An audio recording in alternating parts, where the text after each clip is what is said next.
Thanks for clicking on to the Wednesday edition of Open's European Outlook. If you're enjoying the channel and the content here, be sure to hit that like button and subscribe to the channel. Also drop a comment as well. I'm a little bit slow in responding to some of the comments in recent days. I'm still on holiday here in Malaysia, so doing the videos, but trying to take as much time as I possibly can to do some relaxation, a little bit of sightseeing and whatnot, things that you do when you're on holiday. But anyway, we do have a predominantly ocean-driven pattern across both North America. These are the current temperatures at the time of recording, and also across Europe. We're starting to see that colder air continue to push eastwards as the Atlantic returns across much of the European continent. The Pacific also flooding North America with much milder conditions as well. Looking at the current temperatures across the UK, again, as of around 10 to 3 in the morning Wednesday, we've got temperatures a few degrees either side of freezing, slightly milder across northwestern England, much of Wales, down into the southwest, southern Ireland also. Obviously, the temperatures will continue to drop off under clear skies and light winds across areas over the next several hours before daybreak. And it looks as if the Atlantic pattern is going to remain in control. But we do have higher pressure building in towards the latter half of this working week, and therefore we are going to see colder conditions initially across more northern areas, but towards the end of the week, into the early portions of the weekend, we're going to see colder conditions further south. This is the temperature forecast of the Met model here for 7 o'clock this morning. You can see here a few, many areas around about the freezing mark, maybe a degree or so above or below. Further south, you can see here more widespread 2 to 4 Celsius across much of England, Wales, and then milder conditions towards the southwest, even close to double figures here. But this is the temperatures by the time we reach Thursday morning. And you can see here, again, pretty much a repeat performance as this morning, where temperatures will be maybe a degree or two even cooler tomorrow morning compared to this morning. Then as we move towards Friday morning here, you can see that the modelling is indicating slightly colder conditions a little bit further southwards here. Again, holding on to a couple of degrees above the freezing mark, Midlands eastwards here, but down towards the southwest here, Wales, southern Ireland, where we've seen a couple of mornings now of mid-single figures. We're seeing closer to the freezing mark, if not slightly below. Moving ahead then in the Saturday morning, and you can see here that we've got the chilliest conditions more across the south, less cold across the north as of 6-7 Z on Saturday morning. Looking at the current radar then as of the early hours of Wednesday morning, and you can see here if this advert will clear, it certainly would be helpful. It's not going to do that, I'm afraid. So we'll move on. But in terms of the temperature anomalies here, this is the past 90 days across the planet. You can see here a lot of warmth within the high latitudes here, some cold within the middle latitudes, anywhere from the Middle East stretching across through China into parts of Southeast Asia. We've seen below average across Northern Africa, somewhat average to below average conditions here. And across the United States, it has been a fairly chilly past 90-day period. Looking at Europe then, you can see here that we are slightly above average to slightly above average for the 90-day period here. So this winter looks as if it's going to end up being a slightly warmer than average winter, which coincides pretty much with what was said here in the channel back at the end of November in terms of the forecast for the 1st of December through February 28th period. This is the last 60 days, and around about average, maybe a marginally above across Central Highland, but we've actually got slightly below average conditions across the South Midlands and that southeastern interior of the UK, largely warmer than average across the majority of Europe. Now, obviously, moving ahead then, we are going to be doing the March outlook in the coming days to come, so stay tuned for that. There is going to be, I'm reasonably confident there is going to be leaning milder than average through the first half of March. We're going to watch the behaviour of the Madden-Julian Oscillation and the polar vortex as we progress through the next couple of weeks. It really does somewhat hinge on what goes on within the stratosphere and the possible response into the troposphere. But this is the CFSV2 current projections in terms of 500 millibars. We've got this negative over Greenland and the North Atlantic. We've got this positive stretched across the lower 48 of the United States over the subtropical Atlantic and into much of Europe here. We've got this positive height field in terms of anomaly. And when you look at Europe, generally speaking, this would constitute a warmer than average positive North Atlantic oscillation pattern. When you've got a positive North Atlantic oscillation, which looks like this, so you can see here the Arctic oscillation is firmly positive at the moment here, so we've got a lot of the cold starting to regroup back over the pole. We're tightening up the westerly flow, we're flooding both North America and Europe with mild oceanic air, and the North Atlantic oscillation being positive.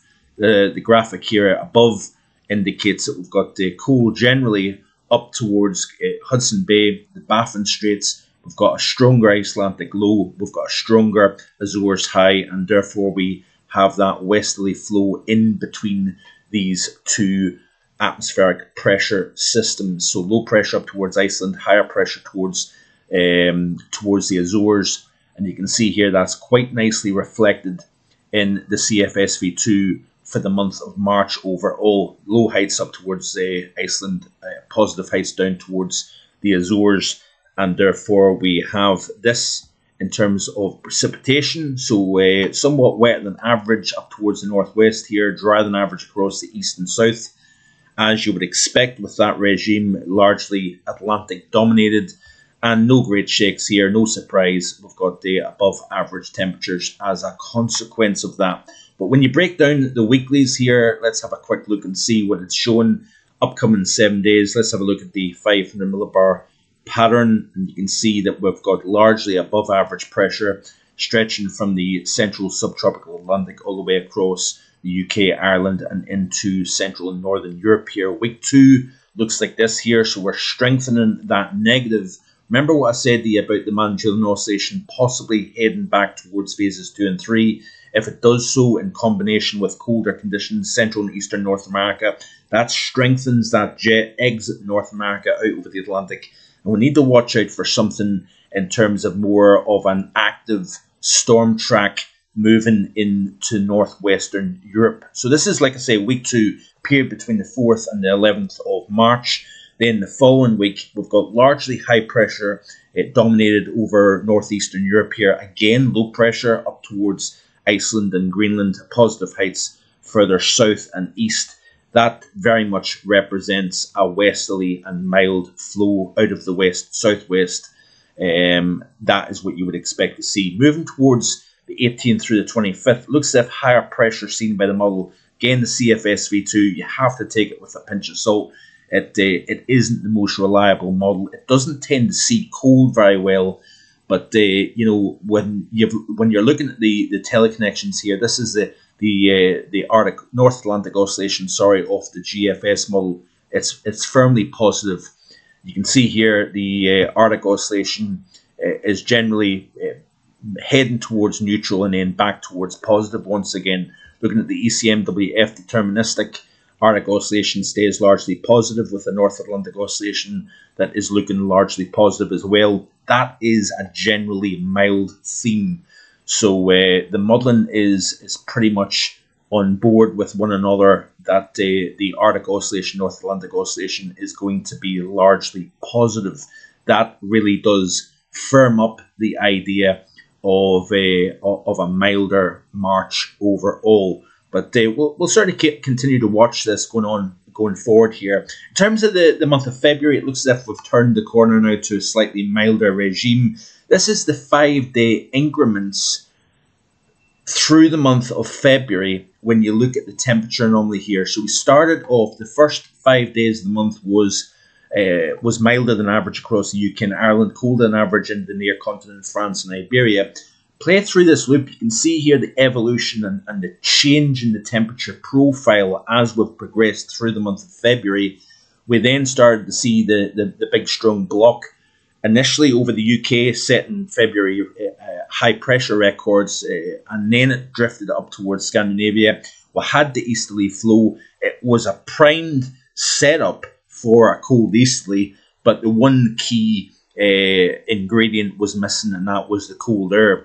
So we continued to play through. We did turn cold on average right the way through the mid-month period here. It turned firmly cold on average actually across the Balkan region, southern portions of Sweden and Norway, central areas of Europe. This was the coldest of the entire winter here. And then it's really as we move towards the middle period here, this is the 5-day anomaly, generally from about the 12th through the 17th of February here. So it was a reasonably chilly mid-February period.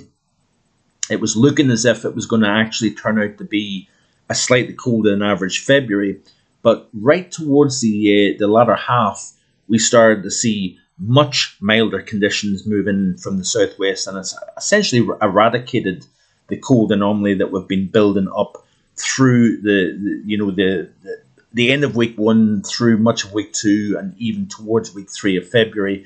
We've seen this cold anomaly build up. Look at this here, these anomalies for the period around the middle portions of the month. It was by far the coldest of the winter across the heart of Europe. And then through the very end of this run here, you can see that the cold was shifting east and southeast. We obviously seen the major snowfall across parts of southeastern Europe, primarily across parts of northern Turkey. But look at this anomaly here. This is essentially what's wiped out that cold anomaly across Western Europe when you had a strong southwesterly flow. The cold air shifted east and southeast, and we had this regime where we had cold northerly winds blowing straight out of Western Russia across Ukraine, the Black Sea, picked up that moisture and drove very tremendous amounts of snowfall across northern upslope areas of Turkey. But all the while we had strong northerly winds on the eastern side of the continent, we had very strong southerly winds on the western side of the continent. And this is how the month of February is looking at the moment here as of Tuesday, 25th of February. You can see here that we're largely average to slightly above average in terms of temperature anomaly. So it's going to be interesting to see. I think it's going to be very close to average, maybe just marginally above average when the month and the data comes through from the Met Office. Let's have a quick look then at the GFS model, and it really emphasises this westerly flow. Remember, over the last couple of days I've said about a trough over Baffin Straits into the North Atlantic over Greenland here. This is cycling areas of low pressure out of North America up towards Greenland and Iceland. And what that's doing is forcing high pressure to then kind of flex back and forward. Building over the UK and Ireland, we're going to see a prime example of that towards the end of this week. Then an area of low pressure moves up towards Iceland, quite deep lows at that. That is then going to send a frontal system associated with that low towards the UK and Ireland. It's going to deflate the pressure over the UK and Ireland, create a more unsettled theme, wind, rain, etc. That's going to clear through. We're going to see another high pressure system try to build up from the south, and we're going to kind of repeat this pattern as we move out of the month of February into the month of March here. So there's a system moving through during the course of Wednesday here, quite a shallow area of low pressure that clears through. Then you can see here that the pressure builds from the Azores up into the UK and Ireland here. That's going to create clear skies, light winds and chilly conditions. Initially, like I said, over northern UK, but further south as we move towards Friday and Saturday. Less cold across the north due to more increased cloud and breeze from the southwest around the western and northern flank of the high. It's not a particularly large area of high pressure, but you can see here generally what I'm talking about. There's a 947 millibar low. Its associated frontal system is going to then edge in, deflate the high. Then we're going to see a stronger high build, and westerly winds on the northern side of that high is going to then continue to push weather systems into more northern areas of both Ireland and Scotland. Closer to the high pressure system is going to be clear and drier, generally lighter winds across the bulk of England and Wales through the course of the second half of this weekend. And then we'll play through the loop. You can see here that it's generally low pressure to the north, high pressure to the south, westerly flow, and that looks as if that's going to be the regime through the final days of February into the beginning of March here. Finally, looking at the 850s off the GFS, then we'll quickly play through this here. And I would suspect that we have got a relatively cooler associated with that higher pressure building in towards the end of this week. Continue to play through. You can see here that we've got this cooler air replaced by something milder in that westerly airflow. And then it looks as if we've got the generally milder conditions on the northern side of that high that's centered over France, present by the time we reach early next week here. Continue to play through, and then we've got this kind of back and forth mix between colder and milder conditions within the upper levels and mid levels of the atmosphere here. So generally an Atlantic introduction to spring, meteorological spring anyway, and we will wait and see what happens. We'll talk a little bit more about the MJO and the polar vortex in the next couple of days. Enjoy the rest of your Wednesday. Thanks for watching, and please stick around as well. I do know that some folks may be starting to kind of step away from the channel a little bit because we're stepping away from the winter season, but there is a lot of ongoing hard work here in the channel, so I would greatly appreciate it if you could continue to subscribe to the channel and show your support, and enjoy, like I say, the rest of your Wednesday. Bye for now.